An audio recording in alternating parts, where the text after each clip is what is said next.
Labadiena, mėlyjeji žiūrovai, su jumis Didžvario žinios. Šiandien žiniose matysite šiuos reportažus. Pirmosios mokinių elgesio taisyklės, bermontininkų šturmas, kiemo ir stadiono renovacija. Pirmasis reportažas apie 1898 metų Šiaulių mergaičių gimnazijos pastato statybas ir pagrindinės mokinių elgesio taisyklės. Gubernatoriui leidus ir Zubovui padovanojus sklypą, plyta prie plytos pradėta statyti Šiaulių mergaičių gimnaziją. Finansiškai prie šių statybų prisidėjo miesto valdyba, privatus asmenys ir žydų bendruomenė. Po 2 metų mokykla buvo baigta statyti ir sukurtos mokyklos vidaus taisyklės. Nuo 1898 metų iki 1915 metų mūsų mokyklos elgesio taisyklės buvo labai griežtos.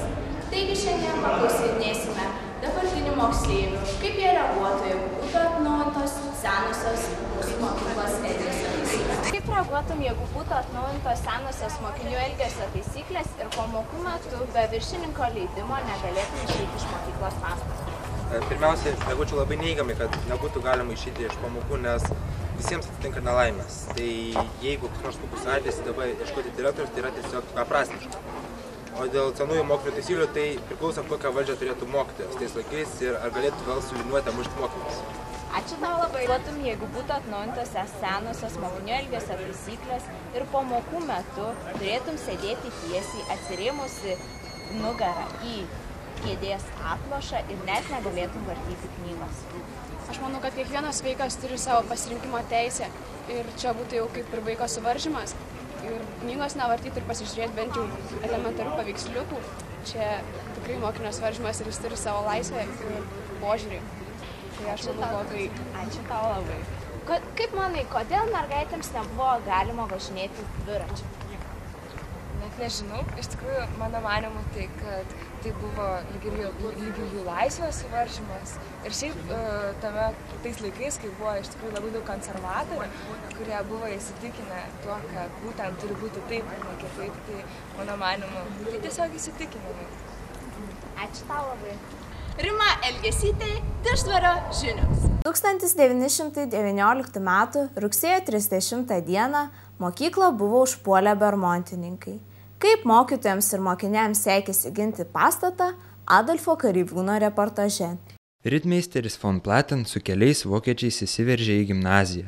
Ėmė stumdyti moksleivius, mušti ir mėtyti juos nuo laiptų. Mokiniai spietėsi koridoriuje ir giedojo Lietuvos himną. Gausesnis bermontininkų būrys grįžo į gimnaziją susidoroti su pasimetusiais mokytojais, vaikais ir tėvais, neturinčiais jokių planų, kaip apsiginti. Mokyklos gynėjai tikėjosi su vokiečiais susitarti gražiuoju, bet aršiai nusiteikę bermontininkai puolė visus susirinkusiosius peiliais, diržų sagtimis ir kumščiais. Mėtė mokinius nuo laiptų, pro langus plėšė mokiniams rūbus, gainiojo švaistydamiesi botagu. Šio įvykio metu buvo sužeista apie 40 mokinių ir mokytojų. 1939 metais direktorės Andriulytės pastangomis buvo sutvarkytas mergaičių gimnazijos kiemas ir stadionas, kurie anksčiau buvo virtę tikrais usnynais. Apie tai plačiau Lina Valumina. Labadiena, čia Lina Valumina, 1938 metai. Jau 20 metų šis kiemas buvo kaip ganykla, tačiau naujoji direktorė Andriulytė sumanė šį kiemelį pakeisti į stadioną. Dabar norėtumėme eiti ją ir pakalbinti. Labadiena, kaip jums sekasi? Labadiena, sekasi puikiai. O ką jūs čia darote? Aš bandau sutvarkyti mokyklos stadioną. O jūs čia palaiko kas nors? Taip, mane palaiko žmonės, mane palaiko gimnazijos mergaitės. Aišku. O jūs čia viena tvarkotės ar kaip? Ne, man padeda mergaitės, padeda žmonės. Viskas labai puiku. Įrengsim puikų stadioną. O norėčiau paklausti, ar jūs nepykstate, kad jūs pirmoji sugalvojate sutvarkyti šį pievų lauką į normalų ir gražų stadioną? Ne, aš manau, kad kaip tik gerai. Vat vienintelė moteriškė sutvarkys stadioną, o vat kiek buvo direktorių ir nesugebėjo sutvarkyti. Aš sutvarkysiu ir mergaitė sportuos. Aišku, matau, kad jūs labai džiugiai nusiteikusi. Taip, aišku. Dėkui. Tai štai, čia Lina Volumina, Didžvario žinios. Viso gero.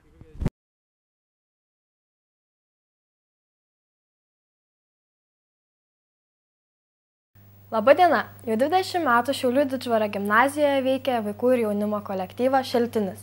Šiuo metu jame šoka apie 300 vaikų nuo 7 iki 17 metų. Šiltinio programa dinamiška, nuotaikinga įvairi.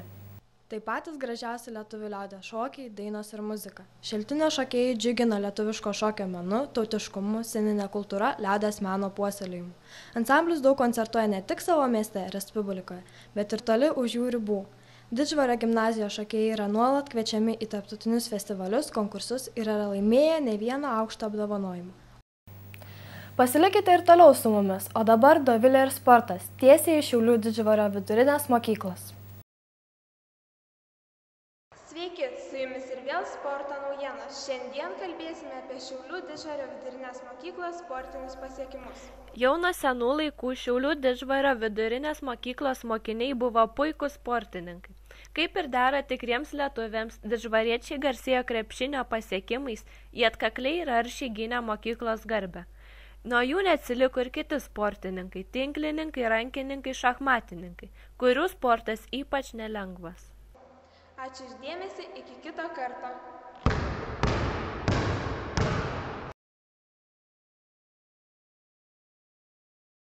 Sveiki!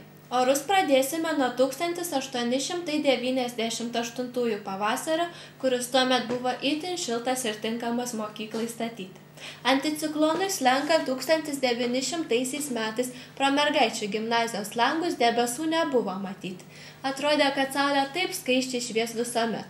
Tačiau 1919 atslinko arktinio oro masė, o kartu su ja ir bermontininkai. Didelėmis mokytojų ir mokinių pastangomis jį pasitraukė net nešus smarkių šalčių. Permainingų krypčių vėjai turėjo įtakos mokyklos gyvenimui, o taip pat ir besikeičiantiems vardams.